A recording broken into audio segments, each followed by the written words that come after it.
Convido os irmãos a abrir a palavra do Senhor. Vamos passar para esse momento da nossa edificação. Fomos edificados com esse testemunho lindo, né? E que seja um exemplo para nós. Filipenses, capítulo 1, a partir do verso 12. Nós abrimos esta série na Epístola de Paulo aos Filipenses hoje pela manhã. O pastor Paulo quase que não deixou nada para a gente. Eu falei com os demais pastores aí, falei, eu acho que ele pregou tudo de manhã, não deixou quase nada, né? Mas vim tentar ainda tirar um restinho da carta aqui. E eu desafio os irmãos a aproveitar o mês de janeiro e ler esta carta todos os dias. Você gasta 20 minutos para ler esta carta. Se você tiver uma leitura média, se você for uma leitura rápida, talvez uns 12 a 15 minutos. Mas se você for dos lentos, 1h30. Então, dá para ler pelo menos uma vez por semana. Vai dar para ler uma vez por dia.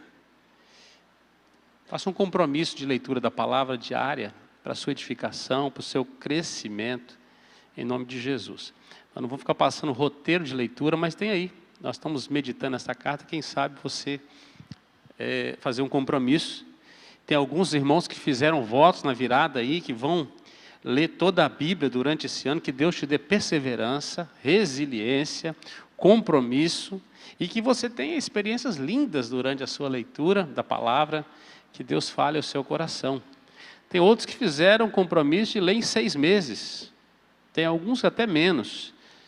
Que Deus te dê aí grandes encontros enquanto você estiver lendo a palavra do Senhor. Faça seu compromisso, faça sua agenda de leitura e para o seu crescimento espiritual. Não adianta você ler a Bíblia toda num dia e passar o outro dia sem lê-la. É todo dia, é igual alimento, todo dia você come, não é isso? Toma água, respira. Então a palavra de Deus também é desta forma. Capítulo 1 de Filipenses, a partir do versículo 12, e diz assim a palavra do Senhor: quero ainda, irmãos, cientificar-vos de que as coisas que me aconteceram têm antes contribuído para o progresso do Evangelho, de maneira que as minhas cadeias em Cristo se tornaram conhecidas de toda a guarda pretoriana e de todos os demais. E a maioria dos irmãos, estimulados no Senhor por minhas algemas, ousam falar com mais desassombro a palavra de Deus. Alguns, efetivamente, proclamam a Cristo por inveja e porfia, outros, porém, o fazem de boa vontade. Esses por amor, sabendo que estou incumbido da defesa do Evangelho, aqueles, contudo, pregam a Cristo por discórdia, insinceramente, julgando suscitar tribulação às minhas cadeias. Todavia, que importa? Uma vez que Cristo, da qual, de qualquer modo, está sendo pregado, quer por pretexto, quer por verdade, também com isso me regozijo. Sim, sempre me regozijarei. Porque estou certo de que isto mesmo, pela vossa súplica e pela provisão do Espírito de Jesus Cristo, me redundará em libertação, segundo a minha ardente expectativa e esperança de que em nada serei envergonhado. Antes, com toda ousadia, como sempre, também agora será Cristo engrandecido no meu corpo, quer pela vida, quer pela morte. Porquanto para mim o viver é Cristo e o morrer é lucro. Entretanto, se o viver na carne traz fruto para o meu trabalho, já não sei o que hei de escolher. Ora, de um e outro lado, estou constrangido, tendo desejo de partir e estar com Cristo, o que é incomparavelmente melhor. Mas por vossa causa é mais necessário permanecer na carne. E convencido disso estou, certo de que ficarei e permanecerei com todos vós para o vosso progresso e gozo da fé, a fim de que aumente, quanto a mim, o motivo de vos gloriardes em Cristo Jesus, pela minha presença de novo convosco. Vamos juntos ainda, meus irmãos, versículo 21, vamos lá? Verso 21, por favor. Porquanto, para mim, de novo, porquanto,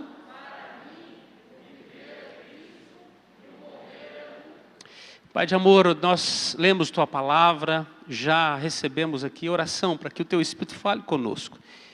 Pai, abra o nosso coração, que nós possamos sair daqui resolvidos mediante aquilo que Tua palavra, através, ó Deus, do Teu Espírito, nos falar. Dá-nos um coração obediente e crente, em nome de Jesus. Amém. Nosso tema do mês é totalmente alegres, mas o tema da noite é plenamente satisfeito. Plenamente satisfeito. Você sabe aquela hora que o garçom chega, o pastor Paulo falou de garçons de manhã, né? Mais alguma coisa, você fala assim, não, pode trazer a conta. Já estou plenamente satisfeito. Uma vida completa. Amados, nós vivemos numa sociedade de insatisfação. Uma sociedade de pessoas ingratas, descontentes, ambiciosas, onde nada é suficiente, ou pouco é suficiente. Vivemos numa sociedade nesse contexto, uma sociedade sem satisfação. Uma sociedade de pessoas que vivem como se não fossem morrer. E morrem como se não tivessem vivido. Isso é lamentável. Por quê? Porque não experimentaram uma plena satisfação ainda aqui. Não experimentaram ser preenchidos por um propósito de Deus ainda aqui. O pastor Paulo já deu um pano de fundo, mas eu quero salientar alguns aspectos desta igreja. No livro de Atos, capítulo 16, Lucas narra que Paulo ele estava hospedado no porto de Troade. O desejo era subir para a região da Bitínia e dali tomar direção ao Oriente, possivelmente levando o Evangelho em direção China, Mongólia, Rússia. Era um outro lado do planeta que ele queria atingir com o Evangelho, onde a população era extremamente numerosa. Então Paulo tinha um olhar para alcançar muitas pessoas para Cristo. E ele tentou subir, ele tentou ir para essa região, mas diz que o Espírito Santo não permitiu. Não sabemos como é que o Espírito Santo barrou o apóstolo Paulo, mas diz que não permitiu. Enquanto Paulo foi dormir, diz que ele teve uma visão. Nessa visão, um cidadão, um varão macedônio, clamava para atravessar o mar, para passar a Macedônia, atravessar o mar. Ele estava num porto, ir para um outro porto e ajudar. Passa a Macedônia e ajuda-nos. E diz o texto que imediatamente que teve aquela visão, a direção do Espírito Santo, diz que o apóstolo Paulo fez as malas, chamou os amigos de viagem e partiu. E foi para o outro lado. Navegaram atravessando o mar Egeu rumo à Macedônia, passaram por algumas ilhas até chegar lá.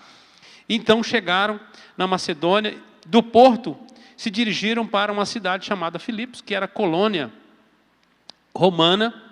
Diferente das demais cidades romanas, esta era uma cidade onde tinha toda uma estrutura de Roma administrativa, e os cidadãos daquela cidade, chamadas colônias romanas, eles eram isentos de taxas, de impostos e de outras coisas mais. Então, era uma cidade onde os direitos dos cidadãos romanos eram respeitados. Então, pessoas que eram aposentadas, por exemplo, ou cidadãos que serviram bem a sua pátria, eram honrados e moravam nessas cidades que tinham uma estrutura melhor, uma condição social boa e tinham uma certa proteção do próprio Estado. Podemos dizer o seguinte: o sujeito que deu certo na vida naquela época mudava para Filipos. Aquele sujeito que tudo correu bem, que cumpriu que foi o agente produtivo da nação, ele ganhava o privilégio de morar na cidade de Filipos. Bom, Paulo era um homem extremamente inteligente, estratégico, perspicaz. Alguns comentaristas bíblicos dizem que ele enxergava o mundo a partir de ombros de gigantes. A visão de Paulo era superlativa, ele via além das pequenas fronteiras. Ele tinha um olhar do Evangelho muito mais abrangente, uma vez que o apóstolo Paulo foi um homem totalmente marcado no encontro com Cristo, era um homem extremamente experimentado na sua vida, porque ele serviu do outro lado muito tempo, inclusive perseguindo a igreja de Deus. Agora um homem transformado, convertido, um apóstolo, um líder da igreja, um expoente da igreja, um homem que tinha uma visão de mundo, uma gratidão no coração sem igual. Assim era este homem, o apóstolo Paulo.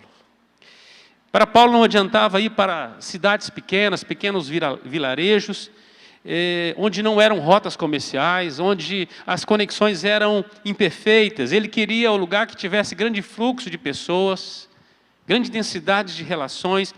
Por quê? Porque ele queria alcançar o mundo inteiro. E por que ele parte para Filipos, a direção do Espírito Santo dando para lá, levando para lá?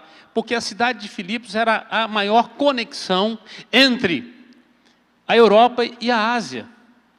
Ali era a rota que todo mundo passava. Dr. William Barclay diz que Filipe da Macedônia, que foi quem fundou a cidade que recebeu o seu nome, era pai de Alexandre Magno, ele resolveu dominar aquela região e fazer dali um lugar estratégico, colocando o seu nome, porque ele queria alcançar todo o Oriente. Então ele queria fazer esta conexão. E o Espírito Santo deu essa estratégia para o apóstolo Paulo, de abrir uma igreja em Filipos e a partir dali levar o evangelho para outras nações. Aquilo que Paulo queria fazer, de um lado do mar, subindo, Deus queria dar uma conexão ainda maior. Ainda que os homens de Deus, que têm as visões, que vêm acima dos ombros dos gigantes, quando eles têm a direção do Espírito Santo de Deus, eles sobem nas asas das águias e vêm muito mais longe ainda. Assim Deus fez com o apóstolo Paulo.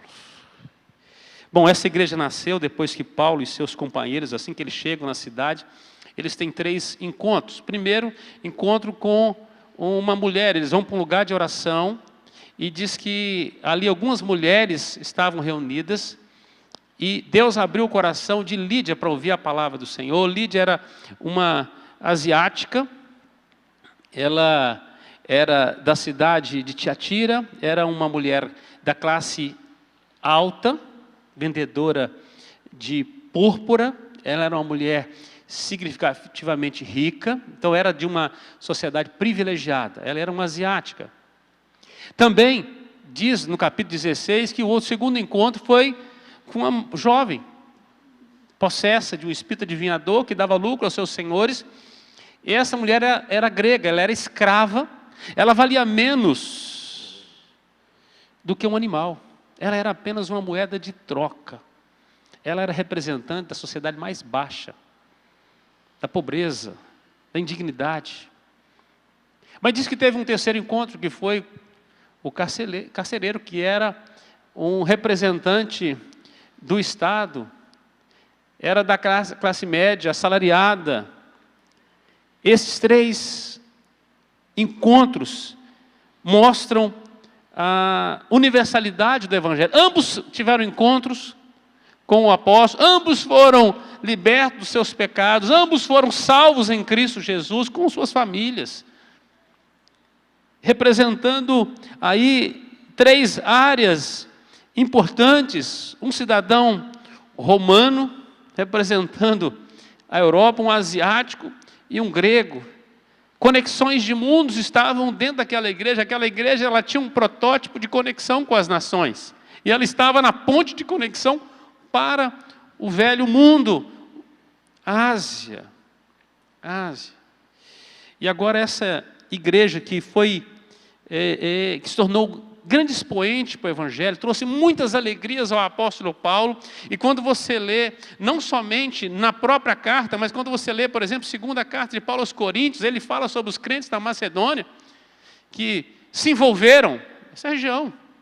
Igrejas como Filipos, como Tessalônica, que contribuíram para sustento dos primeiros cristãos que vendiam suas propriedades e bens e ajudavam a alavancar o Evangelho. Os crentes de Jerusalém agora estavam sendo assistidos de gente muito distante, que não os conhecia, mas que recebeu o fruto dessa graça do Evangelho.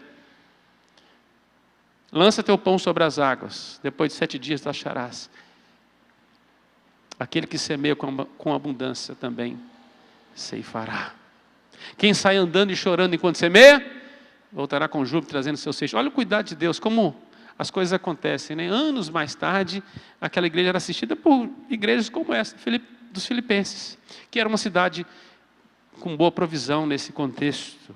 Então, esta igreja, que foi a expoente para o Evangelho, e a partir dela, né, a Ásia inteira, né, pôde receber o Evangelho. Agora, quando o apóstolo Paulo está escrevendo esta carta, é uma igreja que vive momentos de tristeza, de angústia, de perseguição, de afrontas, sofrimento por causa do Evangelho, profunda tristeza dos crentes. Mas Paulo escreve esta carta, e o líder dos apóstolos vivos, um dos homens mais marcantes da história, um exemplo dessa igreja, o coração da igreja, está preso, mas ele está totalmente alegre. Paulo não escreve uma carta de murmuração, não tem teologia nenhuma nesta carta tem vida prática, relacionamento. Paulo abre seu coração para falar sobre uma vida plena. Paulo está plenamente satisfeito.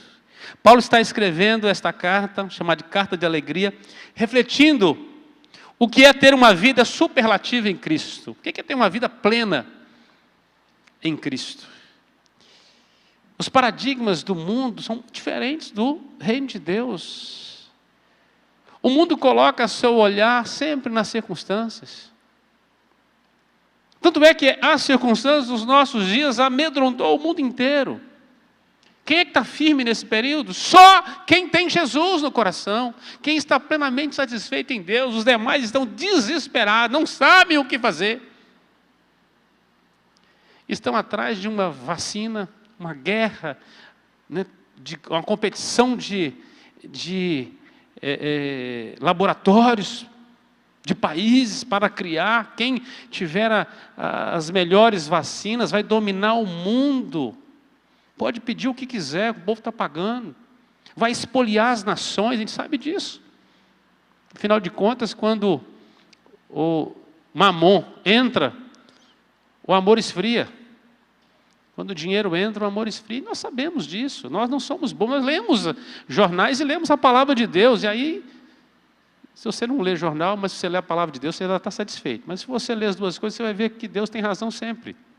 O Evangelho tem razão sempre. Nessa corrida maluca, nessa disputa que está tendo, aí as pessoas querem uma vacina que só Cristo pode dar.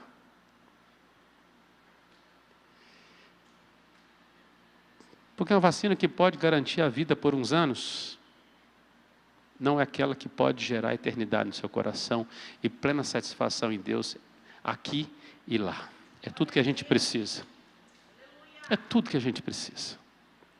Então, Paulo está escrevendo para essa carta, dizendo, olha, eu tenho uma vida superativa, as circunstâncias não me incomodam nada. Inclusive, ele termina a carta falando sobre essas experiências dele.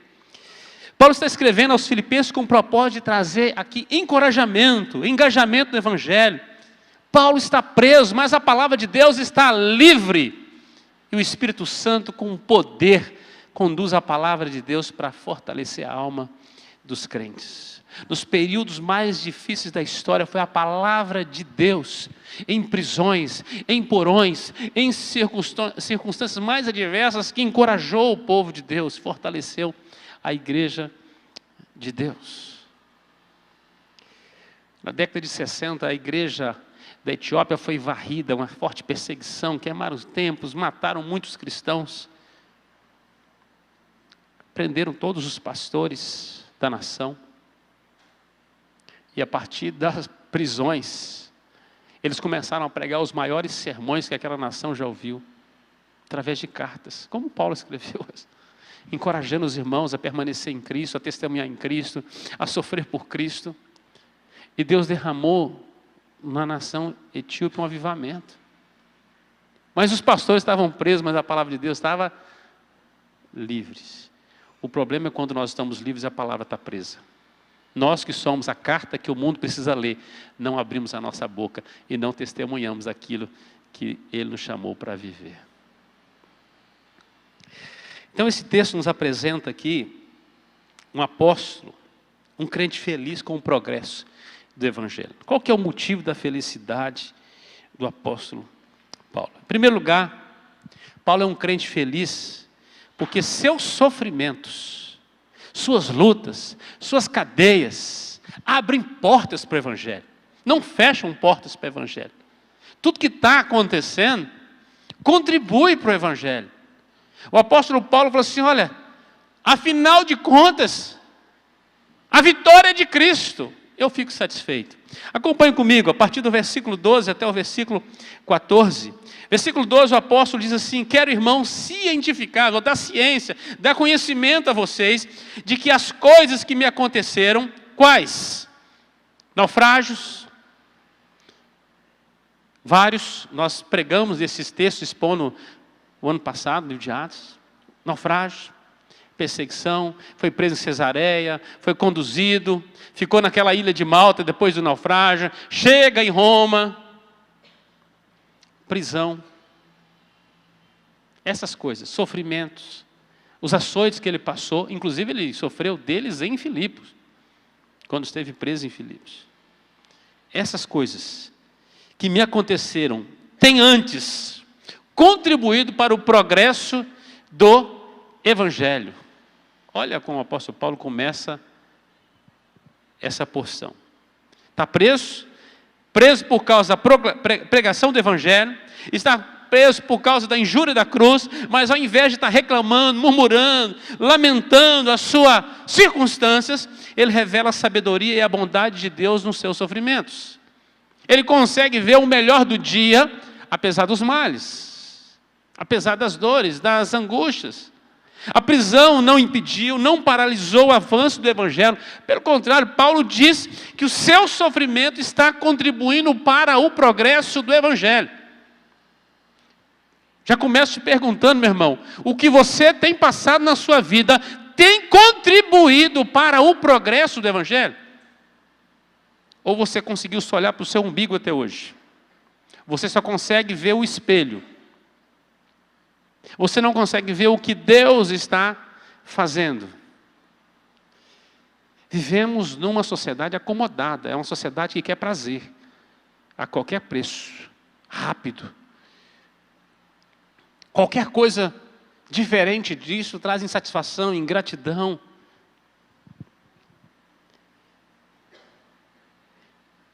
Primeira pergunta, o que você está passando, está servindo para progredir, para levar o Evangelho adiante? Versículo 13, Paulo diz assim, de maneira que as minhas cadeias em Cristo se tornaram conhecidas de toda a guarda pretoriana e de todos os demais. A prisão de Paulo entrou nos noticiários. Aquilo que parecia ser calar o grande expoente da igreja, pelo contrário, deu para ele os microfones.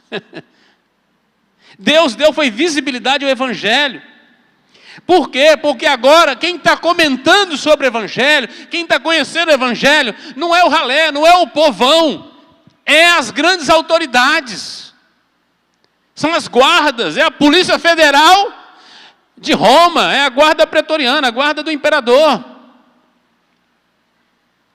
E eles estão comentando, eles estão publicando, eles estão falando.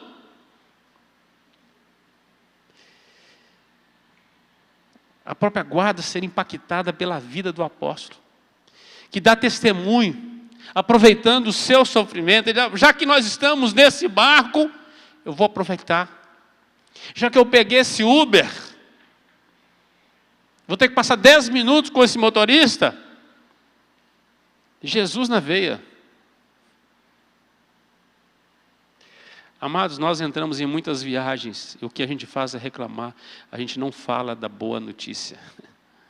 Paulo não perdia tempo. O Evangelho tornou-se conhecido onde antes ele não era. Aquilo que era para calar, eu chamo de cavalo de Troia, né? Levaram o apóstolo Paulo para dentro de Roma. Onde estava com a cabeça quem fez isso, né? Quem achava que estava calando o homem, estava, na verdade, colocando ele na central. Eu preciso de conexões. Era onde ele precisava estar. Devido então às cadeias de Paulo, muitos se interessaram pelo Evangelho. A ponto de, no final da carta, Paulo coloca assim: olha, os da casa de César os saúdam. Eu quero dizer para a igreja que fiquem tranquilos, porque no Senado, na Câmara, no alto governo, nas autoridades, está cheio de crente agora.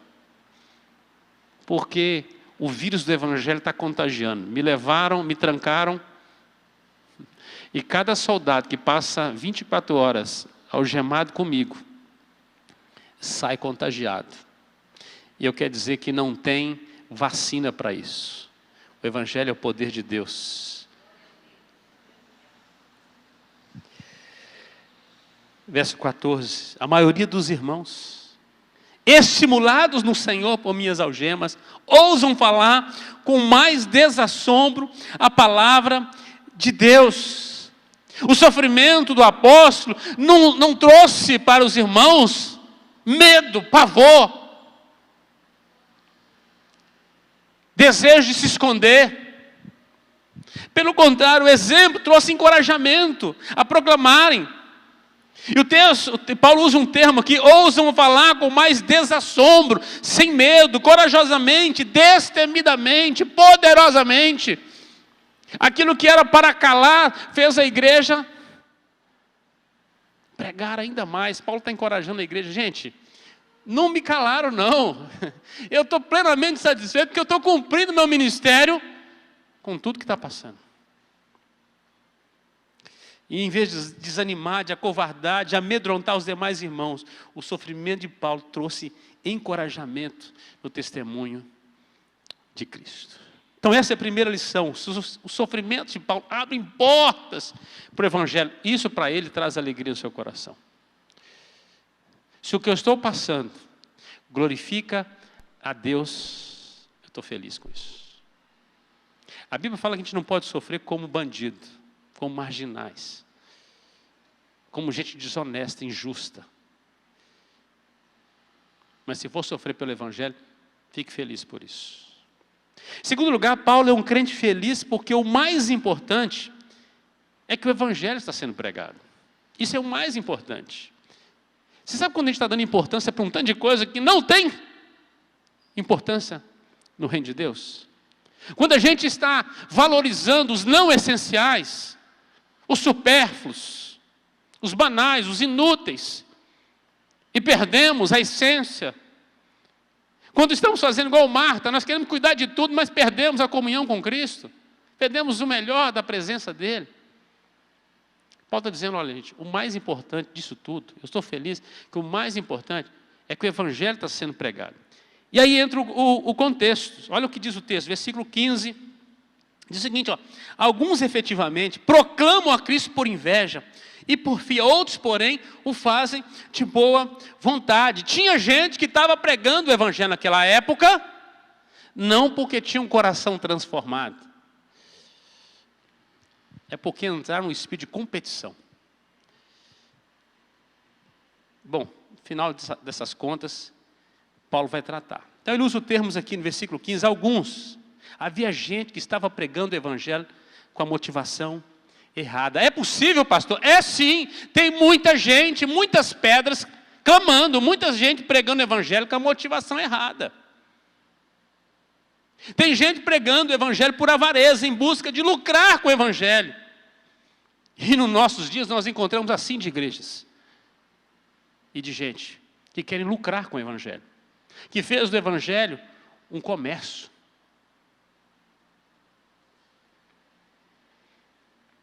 Também tem aqueles que pregaram, como o apóstolo falou aqui, por inveja, por desejo de glória pessoal.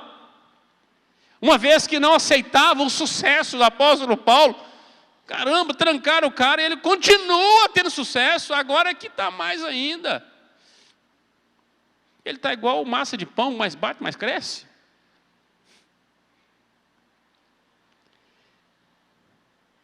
O homem está em alta, está preso em Roma e agora os irmãos da casa de César, na casa de César, ouviram do Evangelho. Multidão de pessoas seguindo a Cristo, no testemunho de Paulo. Então tem gente que prega por inveja. Paulo também vai dizer que tem outros que pregam por porfia. Aqui o espírito é competição.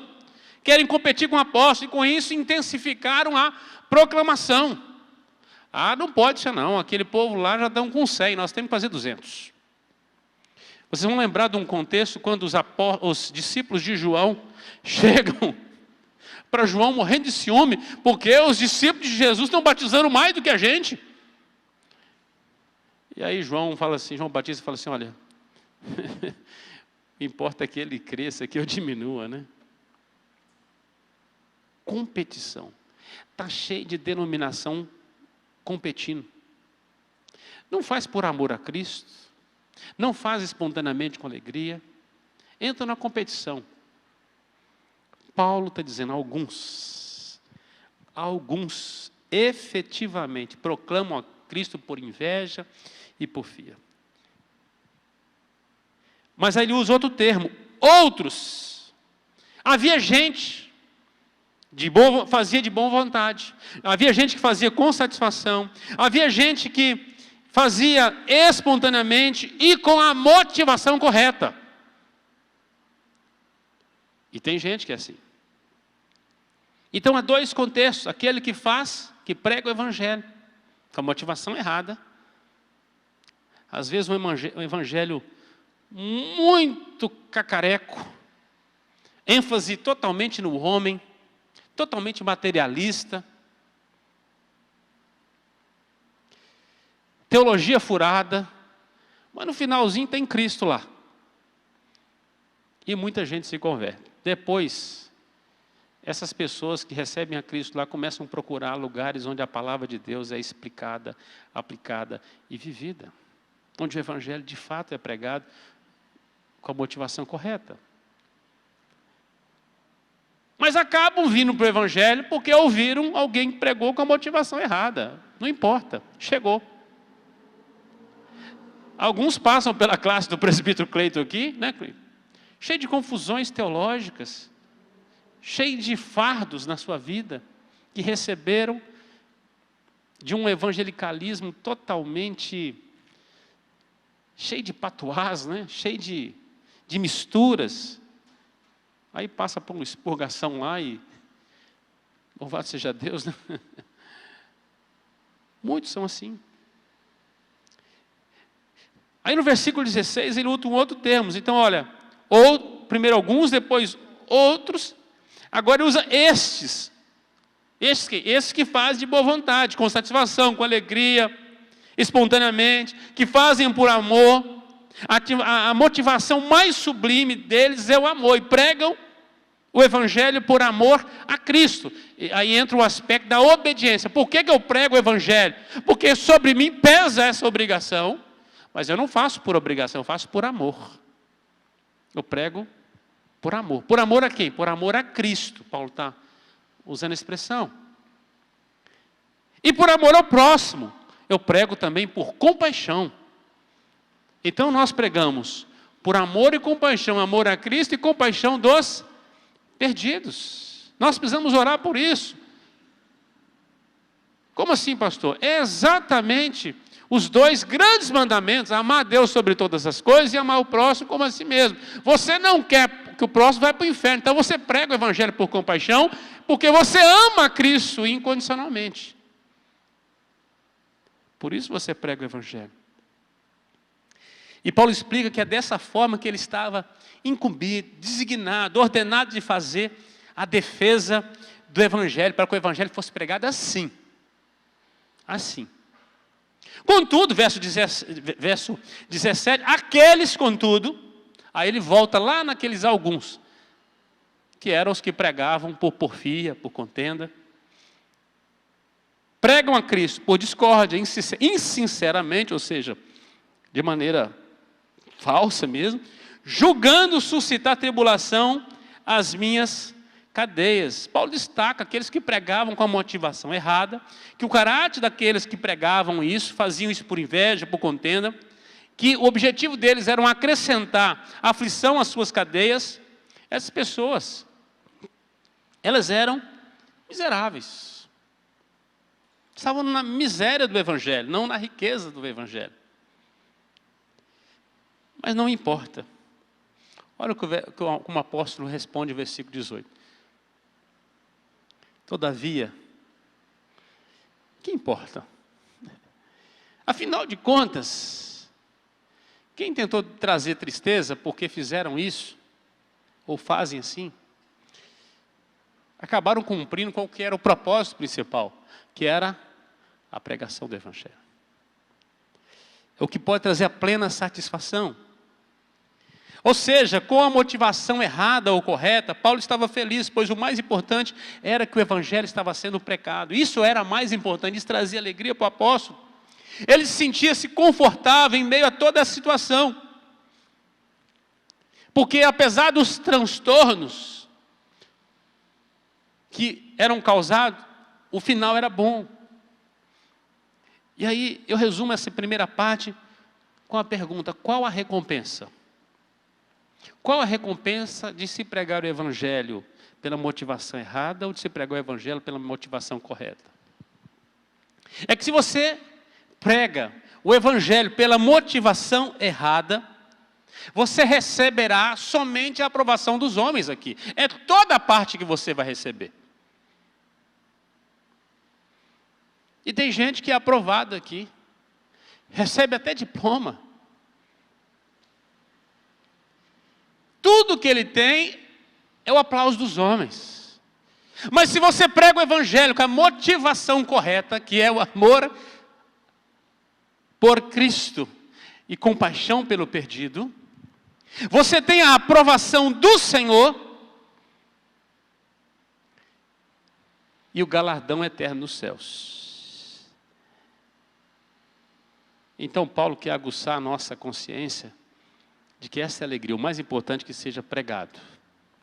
Porque tem muitos que pregam o Evangelho, mas não viverão pelo Evangelho. Não receberam a vida do Evangelho. Não receberão as recompensas do Evangelho. Tudo que vão receber é as suas próprias recompensas. Esses acumularam tesouros que definham, onde homens escavam e roubam. Então é possível, pastor, dentro da igreja tem gente pregando o Evangelho para competir com outros irmãos, porque ele é invejoso e não é eleito de Deus? Tem demais. Só Jesus vai fazer a separação no dia lá na frente. Mas tem. Faz com a motivação errada. Tinha alguns que faziam para poder fustigar o apóstolo Paulo. Quase que Paulo dá nome na carta aqui. Ainda bem que ele não citou, senão essas pessoas iam ficar expostas, né? Mas tudo isso. Paulo lá na segunda carta aos Timóteo vai falar sobre gente que fez muito mal para ele. E ele entregou para Cristo tratar. Melhor coisa. Eu aprendi a não levar desaforo para casa. A gente leva para a cruz. Entrega para Jesus e Ele resolve tudo. A gente não resolve. A gente descansa nas mãos do Senhor. O terceiro lugar, Paulo aqui é um crente feliz, porque tem esperança por causa das orações da igreja. E também a provisão do Espírito Santo, que faz com que ele glorifique a Cristo com a sua vida e com a sua morte. Ele tem esperança porque a igreja ora com ele. E ele tem a provisão da obra do Espírito Santo. Muitas vezes a solidão de Paulo, ele tinha a presença da igreja através das orações. Ao mesmo tempo que ele tinha o Espírito Santo que queimava a sua alma, dava direção, revelava o caráter de Deus a ele, e ele era confortado pelo Espírito Santo. O verso 19 diz assim: porque estou certo de que isto mesmo, pela vossa súplica e pela provisão do Espírito de Jesus Cristo, me redundará em libertação. Paulo está dizendo: eu estou certo, estou seguro de que tudo redundará de maneira favorável à nossa salvação, dada pelo Espírito de Cristo. O que é mais importante, Paulo está dizendo, é que aqueles que estão no fronte da batalha precisam da cobertura de oração da igreja. Isso lhes traz esperança. Por saber que a igreja está em oração. Amados, nós entramos numa semana muito especial. É a primeira semana do mês. É uma semana de cobertura espiritual, sim, de orarmos por aqueles que estão nos frontes das batalhas. Nossos missionários, nossos pastores, nossos líderes. Porque é natural que sejam mais atacados. Nossos diáconos, nossos professores de escola bíblica, nossos líderes de ministérios. Satanás quer desestabilizar nossas estruturas familiares. Nós queremos colocar diante de Deus. O que traz esperança é saber que há uma cobertura de oração. E é tão bom quando a gente recebe notícias de que as pessoas estão orando por nós, que elas estão entrando no trono da graça e clamando por nossas vidas diante do Senhor, como interventores. E Paulo responde, olha, isso tudo me redundará em libertação. A palavra libertação aqui é soteria, é salvação. Paulo não está preocupado com a sua libertação física da prisão, mas ele fala da salvação futura, a soma dos benefícios e das bênçãos que os cristãos, os redimidos em Cristo Jesus, recebem diante dos males desta vida, que gozarão uma vida superlativa, rica, plena, completa, quando a volta de Cristo acontecer, quando eles entrarem no reino eterno e consumado de Deus. E aí eu quero me apropriar aqui dos 4 P's da salvação, que a W. Tozer escreve. Essa é uma convicção que está queimando o coração de Paulo. Você não vai esquecer desses 4 P's. O primeiro P, em primeiro lugar, nós somos salvos da penalidade do pecado. Paulo está dizendo, gente, eu já estou liberto desse mal já, porque eu não sofrerei a penalidade do pecado, porque eu estou em Cristo. Porque Ele levou sobre si. Porque Ele morreu por mim na cruz do pecado. O segundo, eu estou livre do poder do pecado, eu estou liberto. Aquele que conheceu a verdade é livre. A cadeia não traz prisão para o apóstolo Paulo. As algemas não aprisionam. A sua consciência está cativa à palavra de Deus. O pecado não consegue convencê-lo mais. Porque ele está livre do poder do pecado. Porque nele habita o Espírito de Cristo. Nós, quando recebemos a Jesus, somos justificados dos nossos pecados, nós fugimos da penalidade do pecado. E passamos agora também a vencer o poder do pecado. Mas Paulo nós podemos ir mais. Além dessa vitória, quando nós entrarmos na glória, isso é salvação, ficaremos livres da presença do pecado. O mal lá não entra. Ficaremos livres do terceiro P da salvação, a presença do pecado. O pecado não tem ingresso no céu. Por isso quem quer viver no pecado, não vai entrar lá. Simplesmente, ponto final. E por último, quem estiver lá, livre da presença do pecado, estará também completamente livre do prazer do pecado. Porque o pecado escraviza através do prazer. Aquele que rouba, aquele que adultera, aquele que mente, tudo isso são os P's do pecado. A salvação de Cristo, é isso que Paulo está dando ênfase nesse verso 19, me redundará em libertação, é salvação. Não, Paulo não estava esperando alguém arrancar as prisões e colocá-lo para fora. Para ele isso não fazia tanta diferença. Afinal de contas, apesar de preso, ele estava vencendo. Ele estava vencendo. O verso 20, ele diz: segundo a minha ardente expectativa e esperança, de que em nada serei envergonhado. Antes, com toda ousadia, como sempre também agora será Cristo engrandecido no meu corpo, quer pela vida, quer pela morte. Segundo minha ardente expectativa e esperança, em nada serei envergonhado. Paulo está falando daquilo que ele espera ansiosamente, com esperança, ardentemente, fervorosamente, aquilo que consome a sua alma e o enche de esperança. E como devem ser as nossas expectativas? Paulo vai completar: antes, com toda a ousadia, como sempre, também agora será Cristo engrandecido no meu corpo, quer pela vida, quer pela morte. As nossas esperanças, as nossas expectativas mais fervorosas, não devem ser que os homens nos honrem. Ainda que Paulo fosse envergonhado, isso nada seria um problema para ele, está dizendo. Nem de escaparmos da nossa cruz, dos nossos sofrimentos, mas sim que sejamos sustentados no meio das tentações, no meio das tribulações, no meio do desprezo, no meio das aflições. E isso é mais importante. Paulo está entregando os critérios para Cristo. Deixa Cristo definir os critérios de como eu vou ser útil para a glória de Deus.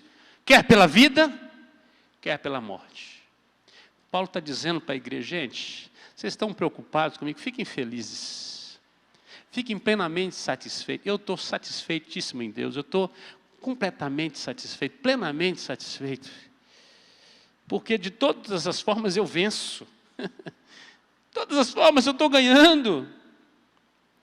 Por diligência ou por paciência, por vivermos para a sua honra ou trabalhando para Ele, seja morrendo para a sua honra ou sofrendo por amor de Cristo, de todas as formas, Paulo dizendo: eu venço. Somos mais que vencedores por meio daquele que nos amou. Tem gente que acha que ele só vence se ele não morrer, se ele não sofrer. Ô irmão, a dor é um acesso, tá?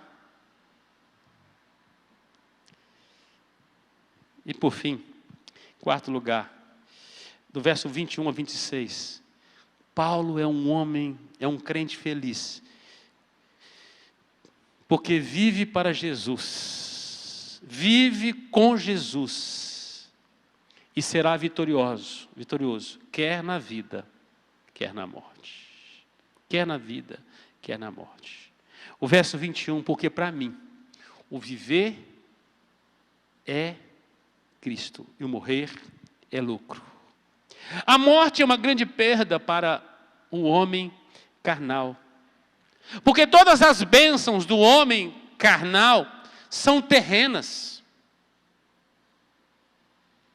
Está tudo aqui, onde os ladrões escavam e roubam.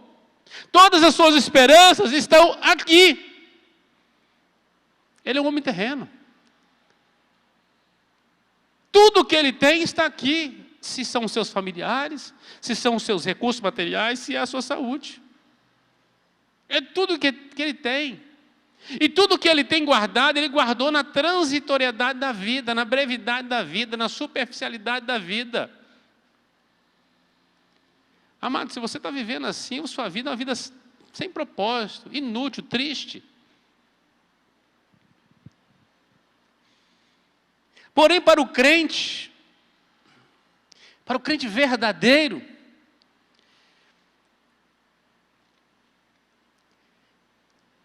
a morte não é perder as bênçãos, é entrar na bênção. Porque a morte para o crente verdadeiro é o final de todas as suas fraquezas e misérias.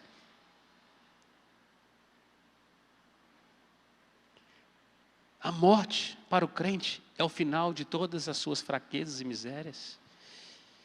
Para o crente verdadeiro e feliz, a morte o livra de todos os males desta vida e o leva a possuir o principal bem, Jesus, eternamente.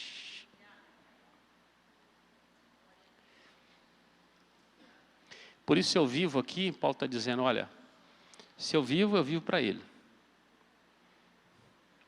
Mas se eu morrer, eu tenho Ele, eternamente. Se eu morrer, eu tenho Cristo eternamente. Isso é uma vida plena. Se eu viver aqui, é para a glória dEle. É para amar Ele sobre todas as coisas. O que Ele manda, eu faço. O que Ele não gosta, eu não faço. Eu faço tudo para o gozo de Cristo, o prazer de Cristo, a alegria do meu Cristo. E eu me sinto feliz, plenamente satisfeito em saber que Jesus está satisfeito com a minha vida. Porque a minha satisfação está em Cristo. Mas se a minha satisfação está em outras coisas, eu jamais seria uma pessoa plenamente satisfeita. Porque as outras coisas são passageiras, transitórias, descartáveis. Verso 22 ao verso 23, ele diz, entretanto, se o viver na carne traz fruto para o meu trabalho, já não sei o que hei de escolher. Ora, de um e outro lado estou constrangido, tendo desejo de partir e estar com Cristo, que é incomparavelmente melhor. Paulo usa dois termos aqui, entretanto, já não sei o que escolher. Se a permanência do apóstolo Paulo nesse mundo podia contribuir para o avanço do Evangelho, para o progresso dos crentes, então era boa a permanência dele aqui. Mas ele sabia que se ele partisse, e o termo partir aqui é a ideia de você desatar o nó de um navio para ele sair do cais. E ir para a glória. Sua partida seria o fim do seu sofrimento. E a entrada no gozo da presença de Cristo. Ele também sairia vitorioso. E vemos aqui um aparente conflito do apóstolo. Qual que é melhor? Talvez você tivesse a mesma inquietação. Paulo assim, o que eu escolho agora? Eu vivo ou eu morro? Se eu viver, eu estou ganhando. Quando é que eu estou ganhando? Quando eu estou ganhando? Não. É quando o Evangelho está ganhando. Isso é vida. Paulo diz que ele está algemado pelo Evangelho. Ele é escravo do Evangelho. Quem é o Evangelho? É Cristo. Ele serve a Cristo. Se Cristo se agrada com isso, se isso promove a glória de Cristo, não importa se vai ser 1 ano ou se vai ser 100 anos. Enquanto Ele me der aqui, vale a pena viver. Mas a partir do momento que a minha vida perde o propósito da glória de Cristo, ela é inútil aqui. E isso não é vida plena, e isso não é viver. Então, o conflito do apóstolo não era entre escolher viver neste mundo ou viver no céu. Porque para ele não tem comparação essas duas alternativas. Estar com Cristo é incomparavelmente melhor, ele está dizendo. Mas a inquietação do apóstolo era entre servir a Cristo nesse mundo ou desfrutar dele no porvir. Que essa seja a sua inquietação em nome de Jesus. Essa seja a sua dúvida. E aí, vou ou fico? Porque se eu fico, enquanto estou aqui, eu vou gastar cada segundo da minha vida para a glória dele. Vou viver para ele. Não vou viver para mim. Eu vou viver para ele. Por quê? Porque eu tenho uma eternidade que Cristo vai viver em mim. Então aqui não é o lugar de eu ter um gozo humano completo. Eu querer abusar dos prazeres deste mundo e perder o eterno. Não. O meu grande desfruto está lá. Por isso eu consigo ser feliz apesar de tudo. Paulo não tinha que escolher entre duas coisas más, e sim entre duas coisas boas. Viver para Cristo ou estar com Cristo eternamente. Talvez você tenha sido colocado entre uma coisa boa e outra má. Não, é entre duas coisas boas que o apóstolo Paulo está colocando. Com o poder da fé, da graça em Cristo Jesus, nós recebemos o poder, meus irmãos, de estar disposto até morrer por Cristo. como também recebemos o poder de servir e viver para a glória dele. Que esse 2021 seja um ano de muito prazer para você viver para a glória de Cristo. Mas se no meio do caminho Jesus te chamar, que seja para viver eternamente com Ele. É para que a sua satisfação daquilo que você tem aqui, ela mude de nível. Ela seja ainda mais completa. Mas que você não viva enganado aqui. O verso 24, mas por vossa causa é mais necessário permanecer na carne. Por causa dos filipenses e de outros irmãos que precisavam ainda do ministério do apóstolo Paulo. Aqueles que precisavam dos seus serviços, aqueles que precisavam da obra do apóstolo Paulo. Pela causa deles, era ainda importante ele permanecer, ele está dizendo isso. Por vossa causa, é necessário permanecer na carne. E ele termina o bloco, versículo 25 e 26. E convencido disto, estou certo de que ficarei e permanecerei com todos vós para o vosso progresso e gozo na fé. Por que um crente tem que ficar aqui ainda nesse mundo? Se for para fazer o reino progredir. O reino de Deus, porque se for o seu, você está andando na contramão do Evangelho. E diz mais, a fim de que aumente, quanto a mim, o motivo de vos gloriardes em quem? Em Cristo Jesus, pela minha presença ainda convosco. O propósito de permanecer é que os crentes possam ter gozo e progresso no Evangelho. Ou seja, nossa vida aqui não é por acaso, não é para nós mesmos, é para a glória de Deus e para o bem dos nossos irmãos. Dr. Martin Henry escreveu, quanto mais inesperadas forem as misericórdias, antes que eles partam, mais de Deus se verá neles. Que mais de Deus seja visto em nós. Concluindo, meus irmãos, Paulo não era um crente narcisista. Não vivia para prazer próprio, para si mesmo. Não viveu para si mesmo, mas entendeu que a verdadeira felicidade era viver em Cristo e para Cristo. Fazer da sua comunhão com Cristo algo vital. E de promover a glória de Cristo onde estivessem. A sua maior alegria e esperança era ver a glória do seu Senhor. Era ver a glória do seu Senhor. Então Paulo era um homem, um crente feliz, resolvido, absolutamente dependente de Deus. E esta carta, escrita à igreja de Filipos, carta aos Filipenses, é um bálsamo de vida e de alegria no Espírito Santo.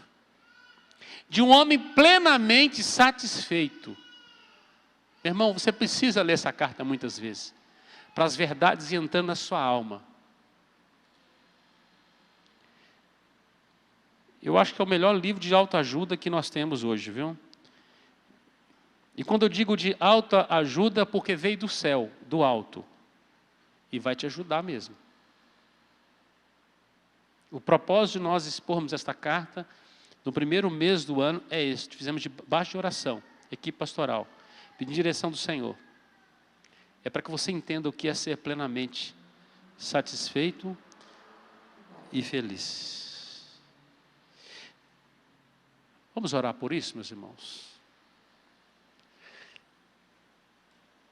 Não sei como você entrou aqui nesta noite. Eu quero dizer que você pode ser vitorioso nas duas formas. Muita gente com inquietação na alma nesses dias. Quando a morte vai rondando as nossas casas, as nossas comunidades. Parece que a gente se torna mais frágil, mais emotivo, mais desassossegado no nosso coração. passamos a pensar, será que eu vou ser o próximo? Esse negócio está visitando todo mundo. Virar a página de um ano para o outro não muda a agenda de Deus. E a agenda que Ele estabeleceu para 2021, eu quero dizer para você que vai acontecer. Mas você pode orar nesta noite, pedindo a graça que Paulo revelou nesta carta, quer na vida, quer na morte. Quantos dias eu tenho nesse mundo ainda, Senhor? Ele não vai te revelar. Mas você pode tomar uma decisão nessa noite, como você vai viver esses dias. Se você vai se esconder nesses dias, ou se você vai ser um expoente como Paulo. Vai fazer da sua prisão um lugar de proclamação. Plenamente satisfeito, porque você quer ver seu Cristo sendo glorificado. Então as suas cadeias desses dias não podem te impedir de ser uma pessoa plenamente feliz. Se está te impedindo, alguma coisa te falta, e é só do alto que você pode se assistir. Mas vamos lá que, dentro da agenda de Deus, eu ou você, seja chamado, que seja para o gozo eterno. Ganhamos os dois jeitos. Coloca a sua vida diante do Senhor nesse momento, em nome de Jesus. Vamos fazer isso? Aleluia, Jesus.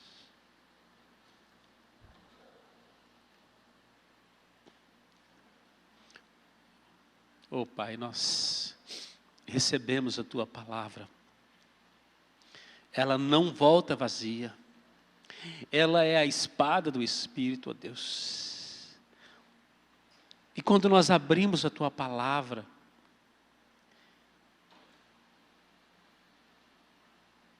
a nossa alma estava sedenta e faminta. E ao nosso paladar, a Tua palavra é como mel. E como água fresca saciar a nossa sede. Sede do Senhor, sede de propósitos, sede de viver para a Tua glória e Teu louvor. Pai, que as inquietações da nossa alma sejam satisfeitas em Cristo Jesus. Que a Tua palavra nesta noite preencha com convicção, com segurança, esperança, expectativa,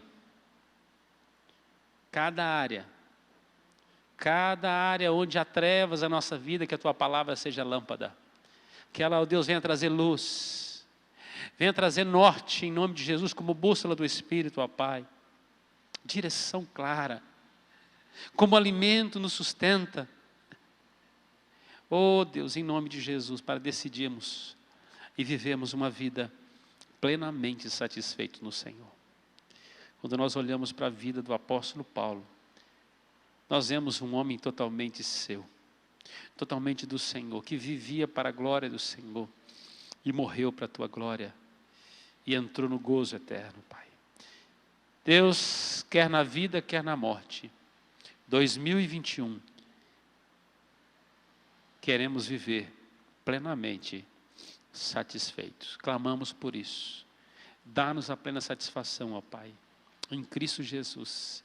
E tudo aquilo que nós temos buscado, fora deste propósito, muda, Senhor, a disposição dos nossos olhos, que é o berço das concupiscências, e do nosso coração, para que nós possamos, ó Deus, olhar só para Ti e querer somente a Tua vontade. Oramos em nome de Jesus. Amém. Vamos, os presbíteros, à mesa, por favor. Nós vamos cantar um hino, nos preparando para a ceia do Senhor.